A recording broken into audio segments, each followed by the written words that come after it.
7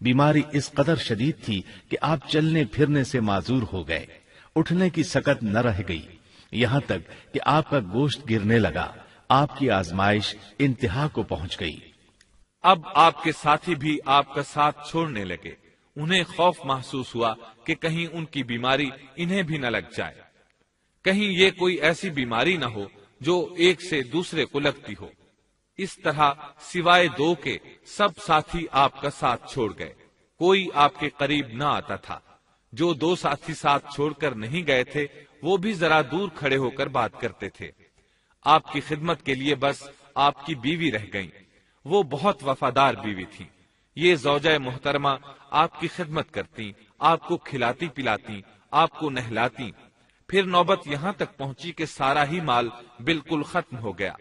اب بیوی صاحبہ نے اجرت پر لوگوں کے گھروں میں کام کرنا شروع کیا تاکہ کچھ کما کر لائیں اور خاوند پر خرچ کر سکیں۔ یہ تھے اللہ کے نبی ایوب علیہ السلام، اتنی بڑی آزمائش میں پورے اترے۔ آزمائش بھی 1-2 ماہ نہیں، پورے 12 برس جاری رہی، اور ایک قول کے مطابق 18 برس جاری رہی۔ آپ اس دوران مجسمہ صبر بنے رہے۔ آپ نے کبھی کسی سے شکوہ تک نہ کیا، یہاں تک کہ کبھی زوجہ محترمہ سے بھی شکوہ نہ کیا۔ سال ہا سال اسی حالت پر گزر گئے۔ ایک بار آپ کی بیوی نے عرض کرنے کی ذرا ہمت کی اور کہا، آپ اللہ کے رسول ہیں، اگر اللہ کے حضور دعا کریں تو وہ آپ کی بیماری کو ختم فرما دیں گے، آپ کی حالت کو بدل دیں گے۔ بیوی صاحبہ کے یہ کہنے کے باوجود آپ نے بیماری کے ختم ہونے کی دعا نہ کی، نہ یہ کہا یا اللہ مجھے رزق کی فراوانی عطا فرما، بس رضائے الہی پر راضی رہے، تقدیر الہی پر خوش رہے۔ آپ نے بیوی سے فرمایا، ذرا بتاؤ تو ہم کتنا عرصہ خوشحالی اور فراوانی میں رہے ہیں، کتنا عرصہ ہم ناز و نعمت میں رہے ہیں؟ انہوں نے جواب دیا، 80 سال۔ یہ سن کر آپ نے فرمایا، مجھے اللہ تعالیٰ سے دعا کرتے حیا آتی ہے، جتنا عرصہ خوشحالی میں رہا اتنا عرصہ بیماری اور تنگ دستی میں نہیں گزرا، اس لیے میں ابھی یہ دعا نہیں کروں گا کہ وہ مجھے شفا عطا کر دے یا میری اس حالت کو بدل دے، وافر رزق عطا کرے، جب تک مجھ پر 80 سال نہ گزر جائیں۔ جس طرح میں 80 سال ناز و نعمت کی بہاریں دیکھتا رہا، اسی طرح 80 سال تک میں اسی حالت پر صبر کا دامن تھامے رہوں گا، تندرستی کا سوال نہیں کروں گا۔ آپ کے اس جواب پر بیوی صاحبہ مایوس ہو گئیں، اس لیے کہ انہیں تو بیماری کے ختم ہونے کی اور اچھے دنوں کے دوبارہ آنے کی امید تھی۔ آپ کی بات سن کر وہ بولیں، تب یہ آزمائش کی گھڑی کب ختم ہوگی؟ چونکہ اس بات سے اللہ تعالیٰ کی ناشکری ہوتی تھی، اس لیے ایوب علیہ السلام ناراض ہو گئے۔ انہوں نے اللہ کے نام کی قسم کھائی کہ اگر اللہ تعالیٰ نے مجھے شفا عطا فرمائی تو میں انہیں 100 کوڑے ماروں گا۔ دوسری طرف نوبت یہاں تک پہنچی کہ لوگوں نے آپ کی بیوی صاحبہ کو کام دینے سے انکار کرنا شروع کر دیا۔ ان کا خیال تھا کہیں ان کے شوہر کی بیماری انہیں بھی نہ لگ جائے۔ وہ سمجھتے تھے کہ ایوب علیہ السلام کی بیماری چھوت کی ہے، لہٰذا یہ بیماری ان کی بیوی کے واسطے سے انہیں بھی لگ سکتی ہے۔ جب معاملہ یہاں تک پہنچ گیا تب آپ نے ایک چھوٹی سی بات کہی، اس میں بھی کوئی واضح دعا نہیں تھی، جبکہ اس وقت سے بڑھ کر دعا کے لیے کون سا وقت ہو سکتا تھا۔ آپ کی اس بات کو اللہ تعالیٰ نے قرآن مجید میں بیان فرمایا ہے۔ سورہ انبیاء آیت 83 میں ہے، اور ایوب کی اس حالت کو یاد کرو جبکہ اس نے اپنے پروردگار کو پکارا کہ مجھے یہ بیماری لگ گئی ہے اور تو رحم کرنے والوں سے زیادہ رحم کرنے والا ہے۔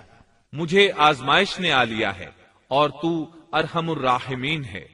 مطلب یہ کہ آپ نے واضح الفاظ میں دعا نہیں فرمائی، یہ نہیں فرمایا الہی مجھے تندرستی عطا فرما، الہی مجھے رزق عطا فرما اور میری حالت ایسی ایسی ہو گئی ہے، تو رحیم و کریم ہے، بلکہ یوں کہا وَأَنْتَ أَرْحَمُ الرَّاحِمِينَ، عرض کیا میری نسبت میری حالت کو تو ہی بہتر جاننے والا ہے۔ اللہ تعالیٰ نے دوسری آیت میں آپ کی حالت کو اس طرح بیان کیا ہے۔ سورہ صاد آیت 41 میں اللہ تعالیٰ فرماتے ہیں، اور ہمارے بندے ایوب کا بھی ذکر کر جبکہ اس نے اپنے رب کو پکارا کہ مجھے شیطان نے رنج اور دکھ پہنچایا ہے۔ گویا آپ نے اس بیماری اور مصیبت کو اللہ تعالیٰ کی طرف منسوب نہیں فرمایا بلکہ اللہ تعالیٰ کو اس سے مبرہ و پاک ٹھہرایا اور اسے شیطان کی طرف منسوب کیا۔ یوں نہیں کہا اللہ تو نے مجھے مصیبت میں ڈال دیا، بلکہ اس کو غیر اللہ یعنی شیطان کی جانب منسوب کیا۔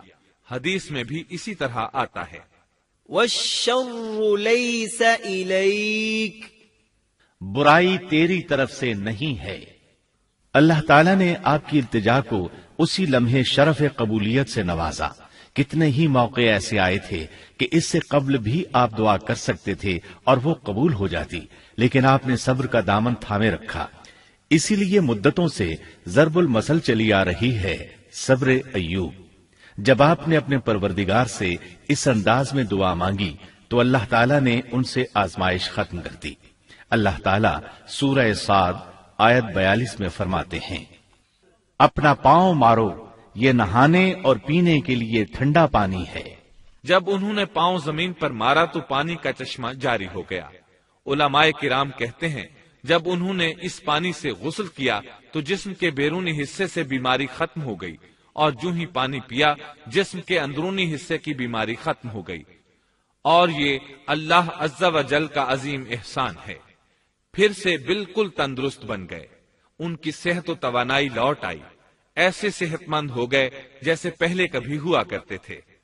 ان کی زوجہ محترمہ باہر سے گھر آئیں تو بالکل نہ پہچان سکیں۔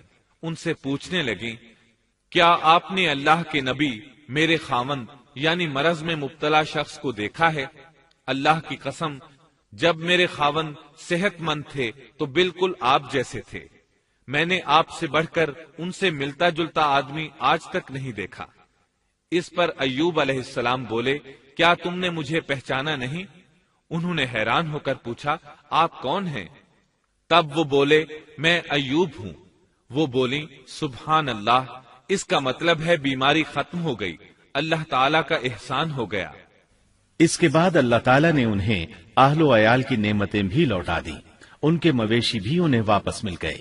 سیدنا ابن عباس رضی اللہ عنہما فرماتے ہیں، اللہ تعالیٰ نے صرف انہیں ہی اپنے فضل و کرم سے نہیں نوازا، بلکہ ان کے ساتھ ان کی اہلیہ کو بھی اپنے خاص فضل و کرم سے نوازا، اس لیے کہ انہوں نے بھی اس عظیم آزمائش میں صبر کیا تھا، عظیم صبر کا مظاہرہ کیا تھا۔ اللہ تعالیٰ نے ان کی جوانی کو بھی لوٹا دیا۔ ان سے سیدنا ایوب علیہ السلام کے ہاں 26 بیٹے بیٹیاں پیدا ہوئے۔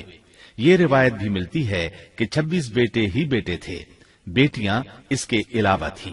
اللہ تعالیٰ سورہ انبیاء آیت 84 میں فرماتے ہیں، ہم نے اس کو اہل و عیال عطا فرمائے، بلکہ ان کے ساتھ ویسے ہی اور اپنی خاص مہربانی سے، تاکہ سچے بندوں کے لیے سبب نصیحت ہو۔ مطلب یہ کہ ان کی جوانی واپس کر دی، مال و دولت لوٹا دیا، اور یہ چیزیں انہیں فوراً واپس کر دی تھیں۔ جسمانی صحت بھی واپس فرمائی اور دنیاوی دولت بھی واپس کر دی۔ امام بخاری، امام احمد اور دیگر محدثین نبی کریم صلی اللہ علیہ وسلم سے روایت بیان کرتے ہیں کہ نبی کریم صلی اللہ علیہ وسلم نے فرمایا، جب سیدنا ایوب علیہ السلام غسل فرما رہے تھے تو ان پر ٹڈیوں کی موسلا دھار بارش ہونے لگی۔ یہ ٹڈیاں کیا تھیں؟ وہ سونے کی ٹڈیاں تھیں۔ اللہ تعالیٰ ان کو غسل کے دوران ہی اتارنے لگے۔ ایوب علیہ السلام نے ان کو کپڑے میں جمع کرنا شروع کیا۔ اس پر اللہ تعالیٰ نے فرمایا، اے ایوب، کیا میں نے تجھے مالدار نہیں بنا دیا؟ اس نئے نازل ہونے والے مال سے بے پرواہ نہیں بنا دیا؟ ایوب علیہ السلام نے عرض کیا، جی ہاں میرے پروردگار، لیکن میں آپ کی رحمت اور برکت سے تو بے پرواہ نہیں ہو سکتا۔ ہاں اے رب، لیکن میں تیری برکت سے دور کیسے رہ سکتا ہوں؟ ان کا مال و دولت سب واپس مل گیا، اہل و عیال بھی مل گئے، صحت بھی پلٹ آئی۔